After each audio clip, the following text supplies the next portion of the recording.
2024 সালের মাধ্যমিক school certificate পরীক্ষায় সারা দেশের মধ্যে পাশের হারে শীর্ষে রয়েছে যশোর বোর্ড। যশোর বোর্ডে এবছর মোট উত্তীর্ণ হওয়া শিক্ষার্থীদের মধ্যে ভালো ফলাফলে সংখ্যায় এগিয়ে রয়েছে মেয়েরা। চলতি বছর যশোর বোর্ডে পাশের হার 92.23%। রোববার দুপুর 12:30টায় প্রেস ক্লাব যশোর এক সংবাদ সম্মেলনে এ তথ্য জানান যশোর মাধ্যমিক ও উচ্চ মাধ্যমিক শিক্ষা বোর্ডের পরীক্ষা নিয়ন্ত্রক ডক্টর বিশ্বাস শাহিন আহমেদ।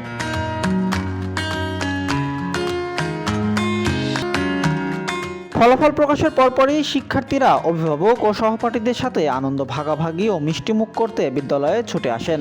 শিক্ষার্থীদের সাফল্যে একে অপরকে মিষ্টিমুখ করাতে ব্যস্ত শিক্ষার্থী, শিক্ষক ও অভিভাবকেরা। প্রথমত আমার নিজের খুব চেষ্টা ছিল, আব্বুর খুব আশা ছিল। আব্বু তো সারাক্ষণ আমার এইভাবেই খেয়াল রাখছে যে না, পড়াশোনা করতে হবে। এরপরও আরেকটা অবদান, স্কুল শিক্ষা প্রতিষ্ঠানে তো ভালো হওয়া উচিত। সেই তুলনায় আমার এরকম প্রত্যাশা ছিল যে ভালো হবে, আমি চেষ্টা করেছি। আমার খুব ইচ্ছা ছিল যে এই জায়গায় আমি এরকম কথা বলবো, আমার মেয়ে এরকম দাঁড়ায় থাকবে, এটা আমার খুব আশা ছিল। মেয়ের চেষ্টায় আমি আজ এই জায়গায় আইছি, আমার এত পাওয়া। অনেক বছর পরে যশোর দেশ সেরা হয়েছে এবং আমি মনে করি যশোর জেলা শিক্ষা বোর্ড, মাধ্যমিক উচ্চ শিক্ষা বোর্ড অত্যন্ত আন্তরিকতার সাথে শিক্ষকদেরকে যেভাবে গাইড করেছে এবং ঠিক সেই গাইডেরই ফল এটি। এবং আমাদের বিশ্বাস এবং প্রতিটা বিদ্যাপীঠে প্রধান শিক্ষকবৃন্দ আন্তরিকতার সাথে তারা শিক্ষার্থীদেরকে তৈরি করেছে।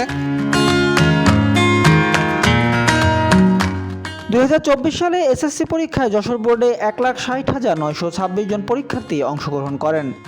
এর মধ্যে পাশ করেছে 1,48,577 জন। উত্তীর্ণ হওয়া পরীক্ষার্থীদের মধ্যে সবথেকে ভালো ফলাফল করেছে মেয়েরা। এবছর পাশ করা ছাত্রদের সংখ্যা ছিল 71,791 জন এবং ছাত্রীর সংখ্যা 76,786 জন। এর আগে গত বছর 2023 সালে GPA-5 পেয়েছিল 20,617 জন।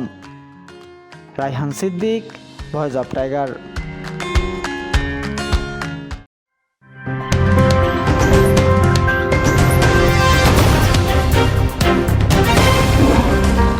Voice of Tiger.